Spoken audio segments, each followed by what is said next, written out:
সূরা ইখলাস কখন পাঠ করলে সাথে সাথে ফলাফল পাবেন, ভালো করে বুঝেন।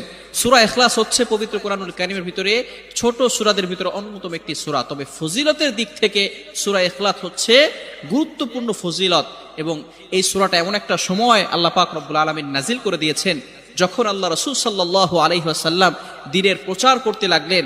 এমন সময় আল্লাহ পাক রব্বুল আলামিন এক আল্লাহর দাওয়াত দিতে লাগলেন। তখন কাফেররা আল্লাহ রাসূল সাল্লাল্লাহু আলাইহি সাল্লামকে কোশ্চেন করলো যে, মুহাম্মদ, তুমি তো এক আল্লাহর দাওয়াত দাও, আমরা তো কোটি কোটি দেবতার পূজা করি, তারা আমাদের সমস্যার সমাধান করতে পারে না। তুমি যে আল্লাহর দাওয়াত দাও সেই আল্লাহ কয়জন এবং সেই আল্লাহর সন্তান আছে কিনা? সাথে সাথে আল্লাহ পাক রব্বুল আলামিন এই কাফেরদের প্রশ্নের উত্তরে আল্লাহ রাসূল সাল্লাল্লাহু আলাইহি সাল্লামের কাছে এই সূরাটি নাজিল করলেন, কুল হুয়াল্লাহু আহাদ আল্লাহুস সামাদ লাম ইয়ালিদ ওয়া লাম ইউলাদ ওয়া লাম ইয়াকুল লাহু কুফুয়ান আহাদ। আল্লাহ পাক রব্বুল আলামিন এক, অদ্বিতীয়, এবং আল্লাহ